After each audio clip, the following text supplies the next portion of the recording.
आप देख रहे हैं क्वेश्चन आवर। नमस्कार, मैं हूं अजय कुमार।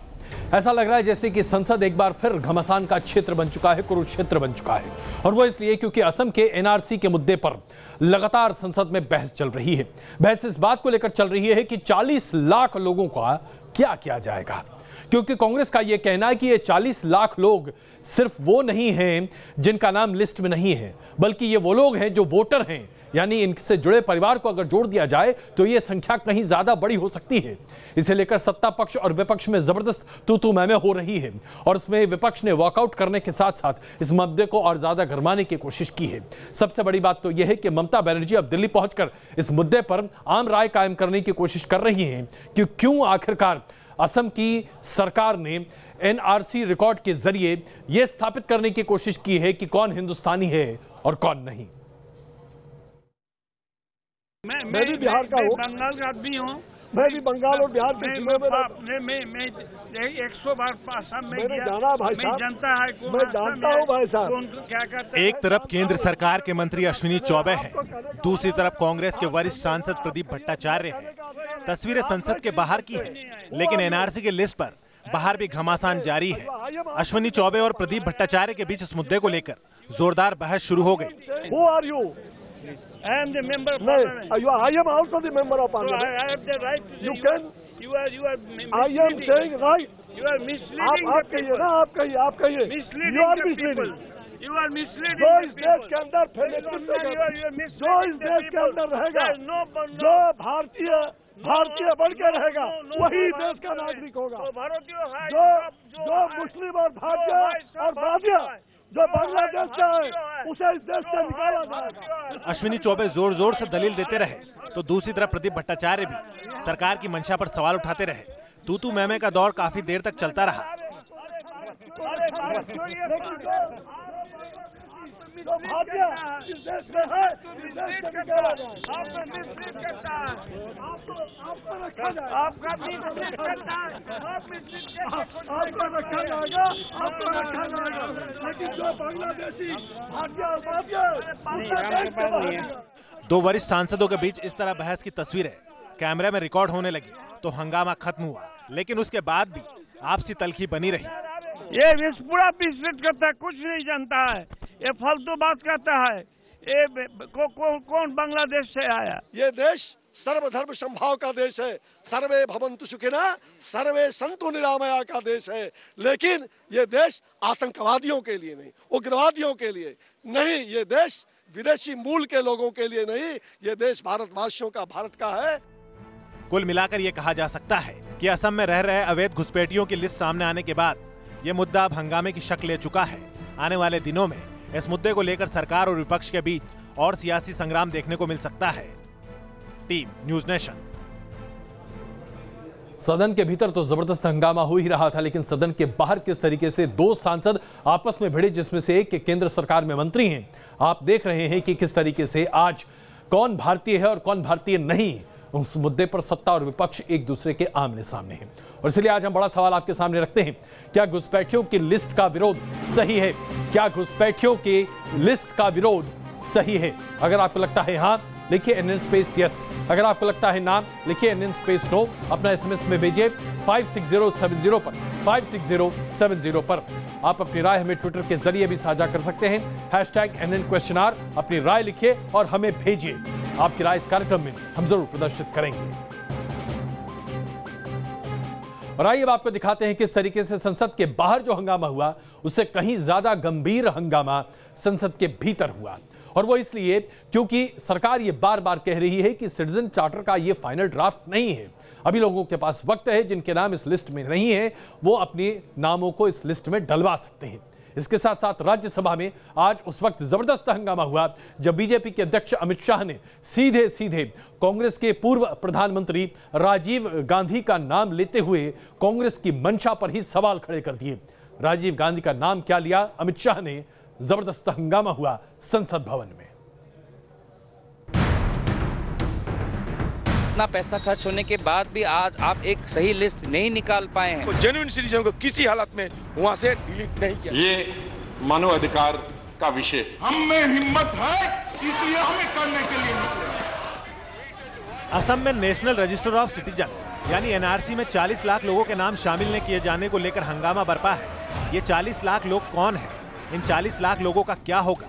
फाइनल एनआरसी की लिस्ट में जिनका नाम नहीं शामिल हुआ वो क्या करेंगे? सवाल कई है, लेकिन अमित शाह के निशाने पर कांग्रेस है। इन 1985 14 अगस्त 1985 को श्री राजीव गांधी ने एक आसाम एकॉर्ड साइन किया और 15 अगस्त के लाल किले पर से भाषण में उन्होंने इसको डिक्लेयर किया। क्या था आसाम एकॉर्ड का आत्मा? आसाम एकॉर्ड का आत्मा ही एनआरसी था। शाह ने राजीव गांधी का नाम लिया तो हंगामा भी बरपा। कांग्रेस समेत विपक्षी दलों के सांसद वेल में उतर आए।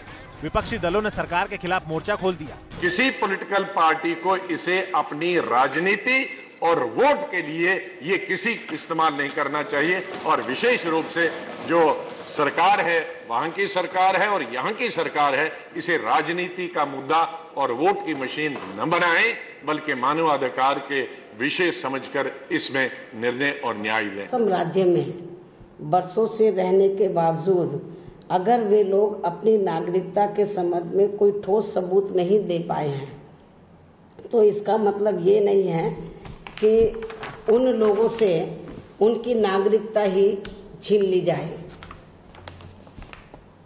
और उन्हें देश से बाहर निकालने का जुर्म ढाया जाए। विपक्षी सांसदों के हमले के बाद अमित शाह एक बार फिर मीडिया के सामने रूबरू हुए और फिर विपक्षी दलों पर हमला बोला। 1971 में स्वयं इंदिरा गांधी तत्कालीन प्रधानमंत्री कांग्रेस पार्टी की प्रधानमंत्री ने कहा था कि इस देश में एक भी घुसपैठियों के लिए कोई स्थान नहीं है। मैं पूछना चाहता हूं राहुल गांधी को कि आपकी प्रणाली की बात आप भूल गए हैं या आज भी इस पर अड़िग है? आप देश के सामने स्पष्टता करिए। एनआरसी की जिन लिस्ट में 40 लाख लोगों का नाम शामिल नहीं है, उसका यह मतलब कतई नहीं है कि उन्हें देश से निकाल दिया जाएगा या उनके खिलाफ सरकार तुरंत कोई एक्शन लेगी, बल्कि हकीकत यह है कि जिन लोगों का नाम इस लिस्ट में नहीं जुड़ पाया है उन्हें प्रॉपर डॉक्यूमेंट दिखाकर नाम ऐड कराना होगा। बावजूद इसके सियासत है कि थमने का नाम नहीं ले रहे। हर किसी को इस फैसले में वोट बैंक का नफा नुकसान नजर आ रहा है। बांग्लादेशी घुसपैठियों के नाम पर अब राजनीति परवान चढ़ने लगी है। कांग्रेस ने और विपक्षी दलों ने इससे मानवाधिकार से जुड़ा है, तो वहीं बीजेपी ने राष्ट्रीय सुरक्षा से। और ऐसे में बीजेपी अब तमाम दलों से इस मसले पर अपने रुख को स्पष्ट करने की मांग कर रही है। जाहिर है सदन से लेकर सड़क तक जो मुद्दा उठ रहा है वो अब चुनाव तलक जाएगा। प्रोड्यूसर राकेश सावत के साथ मधुरेंद्र कुमार, न्यूज नेशन, दिल्ली। असम की एनआरसी ड्राफ्ट लिस्ट को लेकर जो आग लगी है उसकी आंच अब पश्चिम बंगाल को भी झुलसा रही है, और वो इसलिए क्योंकि आज पश्चिम बंगाल की मुख्यमंत्री ममता बनर्जी को सबसे बड़ी चिंता ये सता रही है कि अगर असम की एनआरसी लिस्ट पर आखिरकार दिसंबर में मुहर लग जाती है तो फिर भारतीय जनता पार्टी इसे बड़ा मुद्दा बना देगी 2019 के लोकसभा के चुनाव में, खास करके पश्चिम बंगाल में, क्योंकि ऐसा माना जाता है कि पश्चिम बंगाल में भी बड़ी संख्या में बांग्लादेश से आए लोग रह रहे हैं, जिनमें से ऐसी बड़ी संख्या के लोग भी हैं जो कि गैर कानूनी तरीके से पश्चिम बंगाल में रह रहे हैं, और वो ममता बनर्जी का एक बहुत बड़ा वोट बैंक है। तो ऐसे में एनआरसी की ये लिस्ट अगर असम में इसे पूरी मुहर लग जाती है तो फिर इसकी मांग पश्चिम बंगाल में भी होगी और इसे लेकर राजनीति बहुत हावी हो सकती है, जिसका खामियाजा ममता बनर्जी को उठाना पड़ सकता है। इसलिए ममता बनर्जी अब दिल्ली पहुंच चुकी हैं और दिल्ली पहुंचकर वो लगातार नेताओं से मुलाकात कर रही हैं, बातचीत कर रही हैं और लोगों को समझाने की कोशिश कर रही हैं कि कैसे केंद्र सरकार देश को बांटने की कोशिश कर रही है, क्योंकि ममता बनर्जी ने एनआरसी की इस ड्राफ्ट पॉलिसी को बिहार और बंगाल के लोगों से जोड़ दिया है। उनका यह कहना है कि अगर असम में बिहार से आए लोग और बंगाल से आए लोगों को जगह नहीं दी जा सकती तो ठीक यही स्थिति पश्चिम बंगाल में भी होगी, जहां इसी तरह के मुद्दे को उठाया जाएगा और देश को बांटा जाएगा। लीडर लोग बोलता है नेक्स्ट टारगेट अभी बंगाल है। ये ऑडेसिटी कौन दिया है, किसने दिया है? अभी कहेगा बिहार को करेगा हम, अभी कहेगा बंगाल को करेगा हम, अभी कहेगा महाराष्ट्र को करेगा हम, अभी कहेगा गुजरात को करेगा हम, अभी कहेगा यूपी को करेगा हम। इसमें देश नहीं चलेगा, इसमें सिविल वॉर हो जाएगा, ब्लड वॉर हो जाएगा। ये क्या है? कोई सरकार का कोई काम है ना, कोई पॉलिटिकल पार्टी का काम है। और आपको रूलिंग पार्टी को ऐसा बात करना भी ठीक नहीं है। मैंने ये तो बोल दिया। तो आपने देखा किस तरीके से पश्चिम बंगाल के मुख्यमंत्री ममता बनर्जी को अब इस बात की तपिश सता रही है कि यह मुद्दा उनके राज्य में भी एक बड़ा मुद्दा बनेगा, क्योंकि भारतीय जनता पार्टी ने स्पष्ट कर दिया है कि जैसे ही दिसंबर में इस पर मुहर लग जाती है, उसके बाद इसी मांग को लेकर पश्चिम बंगाल में भारतीय जनता पार्टी खड़ी दिखाई देगी। लेकिन आखिरकार ये एनआरसी लिस्ट है क्या? क्यों असम में लोगों को इस बात की शिनाख्त करने की इजाजत सरकार ने दी कि आखिरकार वो हिंदुस्तानी है या नहीं? दरअसल इस पूरे विवाद की जड़ 1951 में जाती है, जहां इस बात को लेकर विवाद सबसे पहले खड़ा हुआ कि असम का नागरिक कौन है। विभाजन के तुरंत बाद ऐसी बड़ी संख्या में लोग थे जो उस वक्त के ईस्ट पाकिस्तान से हिंदुस्तान आए थे और उन्हें जगह देने की बात कही गई थी। ऐसे में असम के मूल निवासियों ने यह कहा कि ईस्ट पाकिस्तान से जो लोग हिंदुस्तान आए हैं उन्हें भारतीय नागरिकता दी जाए, लेकिन शरणार्थी के तौर पर। इसके बाद यह मुद्दा और ज्यादा गरमाया और फिर 1971 में इसे लेकर बात आगे बढ़ी। तो आइए अब आपको दिखाते हैं एनआरसी लिस्ट दरअसल है क्या, उसका मतलब क्या है और कैसे यह असम के लिए एक खास प्रावधान है, देश के किसी और राज्य के लिए नहीं, सिर्फ और सिर्फ असम के लिए। जिस दिन से असम में नेशनल रजिस्टर ऑफ सिटीजन की ड्राफ्ट रिपोर्ट जारी हुई है, उसी दिन से सवालों का दौर शुरू हो चुका है। असम में 40 लाख लोग ऐसे हैं जिनकी नागरिकता पर खतरा मंडरा रहा है। देश भर में बहस गर्म है, लेकिन आपको यह समझना जरूरी है कि एनआरसी है क्या। एनआरसी यानी national register of citizens. Assam देश में एकमात्र ऐसा राज्य है जिसका राष्ट्रीय नागरिक रजिस्टर है। एनआरसी वो प्रक्रिया है जिससे अप्रत्यक्ष रूप से देश में गैर कानूनी तौर पर रह रहे विदेशी लोगों को खोजने की कोशिश की जाती है। अगर कोई असम का नागरिक है और देश के किसी दूसरे हिस्से में रह रहा है या काम कर रहा है, तो उसे एनआरसी में अपना नाम दर्ज कराने की जरूरत है। एनआरसी में जिसका नाम नहीं होता है वो अवैध नागरिक माना जाता है। एनआरसी को 1951 में तैयार किया गया था। एनआरसी में 24 मार्च 1971 से पहले के लोग शामिल हैं। अब ये भी जान लीजिए कि एनआरसी की जरूरत क्यों पड़ी। दरअसल बंटवारे के वक्त कुछ लोग असम से पूर्वी पाकिस्तान यानी आज के बांग्लादेश चले गए, लेकिन उनकी जमीन जायदाद असम में थी और कई लोगों का दोनों ओर आना जाना जारी रहा और बाद के दिनों में इसने घुसपैठ की शक्ल ले ली और असम में आबादी का चेहरा बदलने लगा तो मुद्दा तूल पकड़ने लगा। 1979 से 1985 तक 6 साल असम में इसके खिलाफ आंदोलन चला, जिसके बाद 15 अगस्त 1985 को राजीव गांधी सरकार ने ऑल असम स्टूडेंट्स यूनियन के साथ असम एकॉर्ड पर दस्तखत किए। समझौते के तहत मार्च 1971 के बाद असम आए हिंदू मुसलमानों की पहचान की जानी थी और उन्हें राज्य से बाहर किया जाना था। साल 2005 में तत्कालीन प्रधानमंत्री मनमोहन सिंह के समय साल 1951 के नेशनल रजिस्टर ऑफ सिटीजनशिप को अपडेट करने का फैसला किया गया तो विवाद बढ़ गया। मामला कोर्ट तक पहुंचा और फिर साल 2015 में सुप्रीम कोर्ट की निगरानी में एनआरसी को अपडेट करने का काम शुरू हुआ। फिर सुप्रीम कोर्ट ने 31 दिसंबर 2016 को असम के एनआरसी के पहले ड्राफ्ट को रिलीज करने का आदेश दिया। अब एनआरसी के पहले ड्राफ्ट की लिस्ट रिलीज हो चुकी है तो 40 लाख लोग ऐसे पाए गए हैं जो अपनी नागरिकता साबित नहीं कर सके हैं। हालांकि सरकार कह चुकी है कि ऐसे लोगों को घबराने की जरूरत नहीं है, उन्हें एक मौका और मिलेगा। Team news nation. और इस पूरे बवाल के बीच एक बार फिर आपके सामने हम अपना सवाल आज रखना चाहते हैं, क्या घुसपैठियों की लिस्ट का विरोध सही है? क्या घुसपैठियों की लिस्ट का विरोध सही है? अगर आपको लगता है हाँ, लिखिए NN स्पेस यस। अगर आपको लगता है ना, लिखिए NN स्पेस नो। हमें अपना SMS भेजिए 56070 पर 56070 पर। आप अपनी राय ट्विटर के जरिए हमसे साझा कर सकते हैं। #NN लिखिए, उसके बाद अपनी राय लिखिए, हमें भेजिए। आपकी राय इस कार्यक्रम में हम जरूर प्रदर्शित करेंगे। घुसपैठियों का यह मामला कहीं ज्यादा तूल उस वक्त पकड़ता गया जब केंद्रीय गृह मंत्री से इस बात का सवाल पूछा गया कि रोहिंग्या मुसलमानों के मुद्दे पर केंद्र सरकार क्या कर रही है। दरअसल देखा जाए तो भारतीय जनता पार्टी ने सत्ता संभालने से पहले से इस बारे में अपनी राय स्पष्ट रखी थी कि रोहिंग्या मुसलमान जो अनधिकृत तरीके से हिंदुस्तान में रह रहे हैं उन्हें वापस उनके वतन भेजा जाएगा।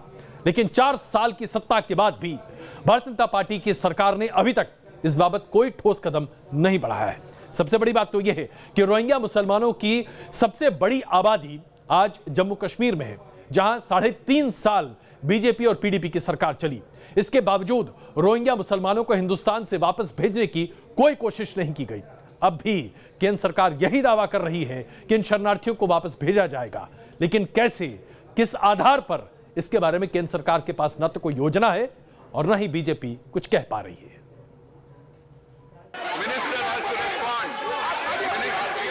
असम में एनआरसी के फाइनल ड्राफ्ट को लेकर मचे बवाल के बीच लोकसभा में रोहिंग्या मुसलमानों के मुद्दे की भी गूंज सुनाई दी। शिवसेना ने सरकार से जवाब मांगा कि अब तक कितने रोहिंग्या मुसलमानों को वापस भेजा गया है। इस पर गृह मंत्री राजनाथ सिंह ने जो सफाई दी वो भी सुनिए।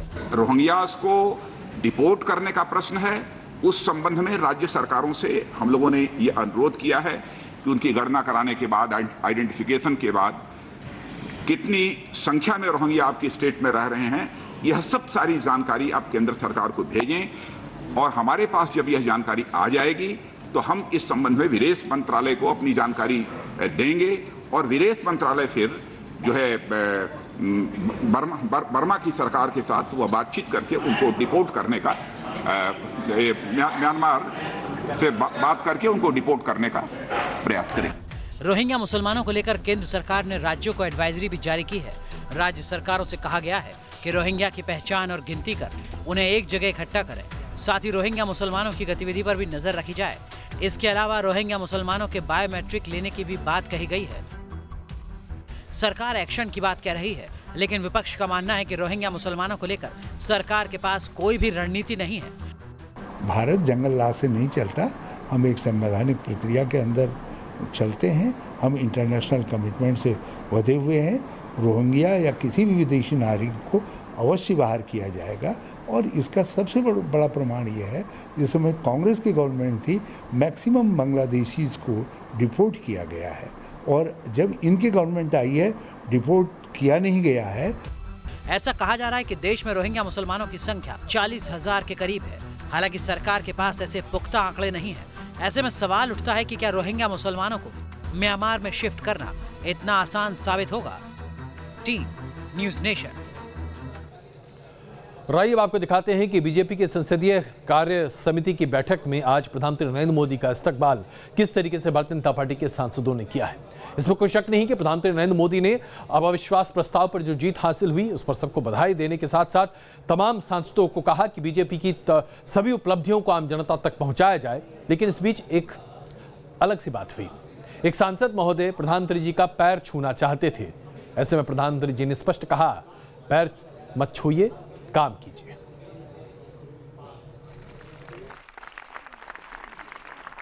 अविश्वास प्रस्ताव के बाद पहली बार पीएम मोदी संसदीय दल की बैठक में पहुंचे थे।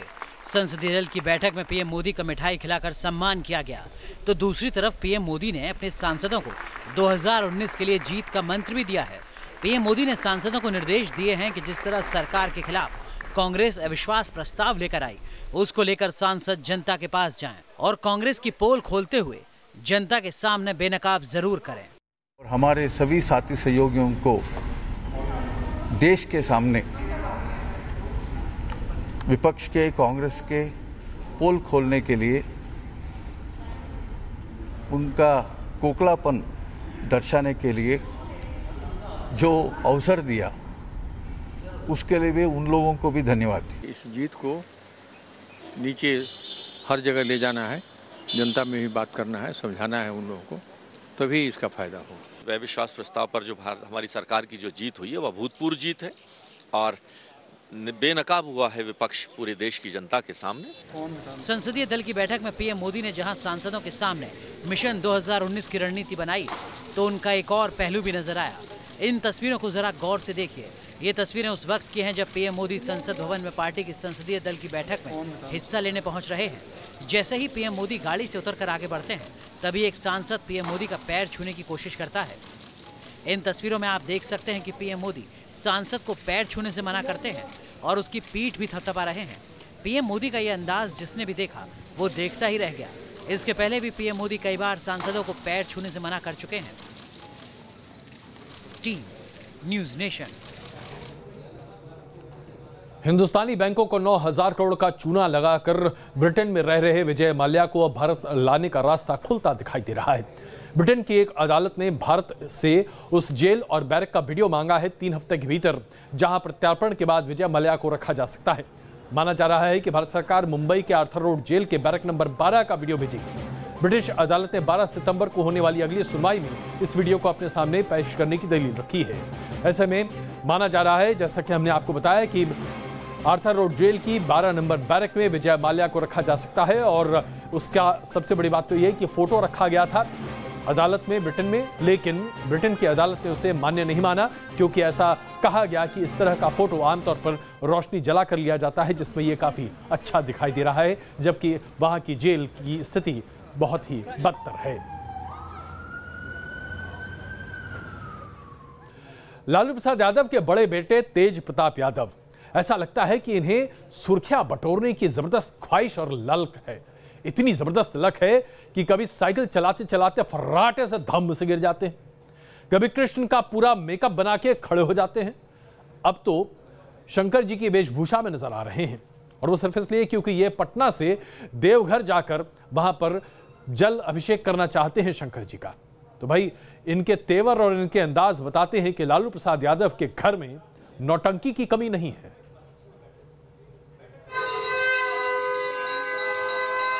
एक हाथ में कमंडल, दूसरे हाथ में त्रिशूल और तन पर छाल जैसा कपड़ा। ये लालू यादव के बेटे और बिहार के पूर्व मंत्री तेज प्रताप यादव हैं। हर महादेव, हर महादेव। तेज प्रताप यादव आजकल सियासत से ज्यादा अपने अंदाज की वजह से सुर्खियां बटोर रहे हैं।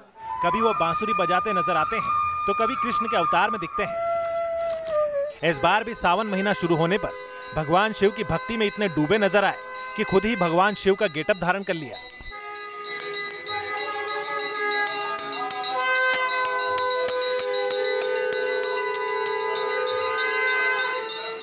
तेज प्रताप शिव भक्त हैं, लेकिन इस तरह से उनकी शिव भक्ति पहली बार दिखी है। दरअसल तेज प्रताप ने सावन के पहले सोमवार को पटना के शिवालय में भगवान शंकर की आराधना की, शंख और डमरू बजाकर भगवान शिव की पूजा की और फिर समर्थकों के साथ निकल पड़े झारखंड के बाबा बैद्यनाथ धाम। जी का स्वास्थ्य का भी कामना करें, लंबी आयु हो, मेरी भी आयु लग जाए और स्वस्थ रहें, तंदुरुस्त रहें और देश का उद्धार करें। तेज प्रताप यादव लगातार कुछ ऐसा करते रहे हैं कि वो सोशल मीडिया में चर्चा का विषय जरूर बन जाते हैं। साल 2017 में वो कृष्ण के अवतार में नजर आए थे और उन्होंने बांसुरी भी बजाई थी। ये तस्वीरें भी सोशल प्लेटफॉर्म पर काफी सुर्खियों में आई थी।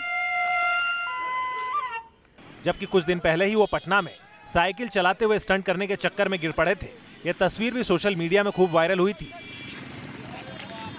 Team news nation. ये खबर ऐसी है जिसे आपके सामने प्रस्तुत करते हुए भी यही सवाल मन में आ रहा है कि इस देश में हम बच्चियों का क्या करें। बेटी पढ़ाओ बेटी बचाओ, ये बात सुनते सुनते शायद हमारे कान पक गए, लेकिन हमारे देश में बच्चों की जो स्थिति है वो क्या कहा जाए। बिहार में जेडीयू और बीजेपी की सरकार है, लेकिन मुजफ्फरपुर में जो स्थिति तकरीबन 30 बच्चियों के साथ हुई है वो बताती है कि आज हमारे देश में महिलाएं और बच्ची किसी भी तरीके से सुरक्षित नहीं है। इन बच्चियों को तरह तरह के इंजेक्शन दिए जाते थे, यातनाएं दी जाती थी और उनका यौन शोषण किया जाता था। और ये सब कुछ जो व्यक्ति कर रहा था उसे सरकारी संरक्षण प्राप्त था, सरकार से पैसे मिल रहे थे उसे। जरा आप सोचिए, ये वो लोग हैं जो सत्ता संभालने के साथ सुरक्षा की बात करते हैं, यानी कि नीतीश कुमार और बीजेपी के तमाम वरिष्ठ नेता, यहां तक कि उप मुख्यमंत्री सुशील कुमार। लेकिन आज बिहार की क्या स्थिति है यह इस रिपोर्ट से आपके सामने स्पष्ट हो जाएगी। ये क्या किए बेटा, क्या किए? मारे हैं? कैसे मारे हैं? ये बच्चियां मुजफ्फरपुर के इस बालिका गृह की 4 दीवारियों के पीछे की जो पाप कथा बता रही हैं, वो दहशत पैदा करती है। क्या बोल रही है? बोले कपड़ा उतार के मारी है। छोटी छोटी बच्चियों के साथ इस बालिका गृह में कितना भयानक पाप होता था उसकी कोई सीमा नहीं। सेवा संकल्प और विकास समिति नाम का एनजीओ चलाने वाला ब्रजेश ठाकुर इस बालिका गृह में जो कुछ करता था उसकी गवाही ये बच्चियां दे रही हैं। मुख्य आरोपी और बालिका गृह के संचालक ब्रजेश ठाकुर की तस्वीर दिखाकर जैसे ही पीड़ित बच्चियों से पूछताछ की गई तो उनके सब्र का बांध टूट पड़ा। उन्होंने एक एक कर सारा राज खोल दिया। गलत काम करते थे, जब भी हम नीचे काउंसलिंग करने आते थे ना, तभी मतलब ये शरारती आंटी रूम पे गलत काम करती है। गलत काम करते हैं। और भी कुछ लोग किए हैं? हाँ, सीराउल सर किए हुए हैं। और कितना? बाहर के लोग आते थे? सीराउल की जो मतलब साथ में रहता है वो भी किए हुए। एक दो नहीं बल्कि इस बालिका गृह में रहने वाली करीब 42 बच्चियों में से 34 के साथ बलात्कार की पुष्टि हो चुकी है। बच्चियां बता रही हैं कि हेड सर यानी एनजीओ का संचालक मारपीट करके सबको डराता था। आंटी लोग तो करवाती थी ना सर, सबसे डरती थी, सर से सब स्टाफ डरती थी। डरती थी? हाँ, इसलिए तो आंटी सब वो इसलिए कर पाती थी यार। आंटी सर एक थप्पड़ मारेंगे तो एक स्टाफ को एक दिन मार ही देती था। कौन सर? कौन? ये मोटे ये सर जिसको फोटो दिखाया है? हाँ, ये था सर, थप्पड़ मारे हुए थे। किसको थप्पड़ मारे? चंदा आंटी को थप्पड़ मारे हुए थे। ये बच्चियां बता रही हैं कि शाम होते ही वहां अय्याश लोगों की महफिल शुरू हो जाती थी, अश्लील गीतों पर डांस होता था और उसके बाद बच्चियों के साथ हैवानियत शुरू होती थी। विरोध करने पर लड़कियों के कपड़े उतारकर उनकी पिटाई की जाती थी। बात यहीं तक सीमित नहीं थी। आश्रय गृह की लड़कियों से देह व्यापार कराने के लिए लड़कियों को होटल और दूसरी जगह भी भेजा जाता था। मतलब जैसे शाम होते होते 6-7 बजे तक भोजपुरी गाना चलता था। कैसा गाना? अच्छा कि भगवान का? भगवान की कभी कभी चलता था, फिर गंदा गाना भी चलता था। गंदा गाना भी चलता था। ब्रजेश ठाकुर की हैवानियत की जांच जैसे जैसे आगे बढ़ रही है, वैसे वैसे नए नए मामले सामने आ रहे हैं।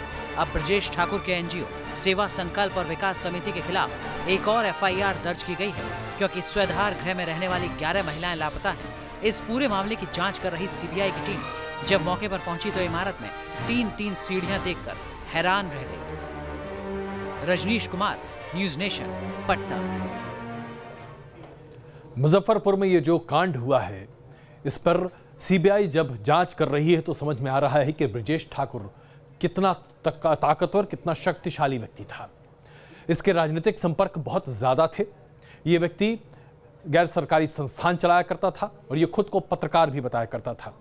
पते की बात तो यह है कि पत्रकार होने के नाते सरकार से अनुदान भी लिया करता था और सभी सरकारों ने, जहां सभी सरकारों ने, चाहे वो जेडीयू की सरकार रही हो, चाहे वो जेडीयू आरजेडी की सरकार रही हो, चाहे वो जेडीयू और बीजेपी की सरकार रही हो, सभी सरकारों ने ब्रजेश ठाकुर के तथाकथित अखबार को सरकारी अनुदान ही नहीं दिया बल्कि एडवर्टीजमेंट्स भी दिए हैं। और ये जर्नलिस्ट की कमेटी का मेंबर भी था और चुनता था कि कौन व्यक्ति जर्नलिस्ट होगा। यह व्यक्ति जर्नलिस्ट कतई नहीं था, पत्रकार कतई नहीं था, इसके बावजूद इसे पत्रकार की तरह रखा जाता था। जाहिर सी बात है, इसका राजनीतिक रसूख बताता है कि ब्रजेश ठाकुर कितना कुकर्म किया करता था और सरकार में इसकी पैठ कितनी जबरदस्त थी। एक तरफ संसद 12 साल से छोटी बच्चियों से हैवानियत पर फांसी का कानून पास करती है, तो दूसरी ओर बिहार में दर्जनों बच्चियों से संगठित तौर पर बलात्कार होता रहता है। घटना को लेकर सियासत का दौर पटना से लेकर दिल्ली तक जारी है। विरोधी दल बैनर पोस्टर लेकर प्रदर्शन कर रहे हैं। कहते हैं कि हम हैं सुशासन की सरकार, बिहार में हो रहा है हत्या, लूट और जो है बलात्कार। फिलहाल सीबीआई के हाथ में जांच जाने के बाद लोगों को इंसाफ की उम्मीद तो है, लेकिन मुजफ्फरपुर का ये सबसे दुर्दांत कांड सुशासन पर दाग जरूर लगा गया। नीतीश कुमार, हमारी सरकार न किसी को फंसाती है न किसी को बचाती है। बड़े से बड़े शख्सियत भी जेलों के शिकंजों में गए हैं। हालांकि विपक्षी दल तो यहां तक कह रहे हैं कि आरोपी दरिंदे बिना सफेद पोश लोगों के संरक्षण के इतनी बड़ी घटना को अंजाम नहीं दे सकते। कि कोई देखा नहीं, सुपरविजन देखा नहीं, सब रिपोर्ट है, कोई नहीं उस पर ध्यान दिया, इसलिए कि आका लोग का संरक्षण वहां प्राप्त था। विपक्ष का आरोप सही है कि इतनी बड़ी वारदात बिना किसी साठ गांठ के नहीं हो सकती, लेकिन आरोप लगाने वाले आरजेडी भी चंद महीने पहले तक बिहार की सत्ता में भागीदार रही थी। वैसे एनजीओ की आड़ में अय्याशी का ठेका चला रहे आरोपी ब्रजेश ठाकुर ने कई सफेदपोश धंधे जरूर खोल रखे थे। उसकी काली करतूतों को छिपाने का एक और जरिया था उसका प्रातः कमल नाम का अखबार।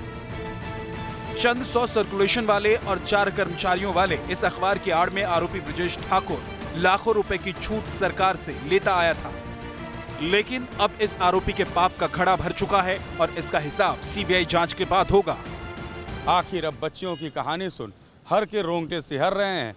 कह रहे हैं कि हर दरिंदों को सलाखों के पीछे भेजो, मगर सवाल ये कि क्या इसमें और सफ़ेद पोश हैं जो बस्तियों की असमत से करते रहे खिलवाड़। सीबीआई ने जांच शुरू कर दी है। उम्मीद है कि सरकार से जुड़े हुए कई सफ़ेद पोश के नाम अब और सामने आए। विजय सचंद्र के साथ रजनीश सिन्हा, न्यूज नेशन, पटना।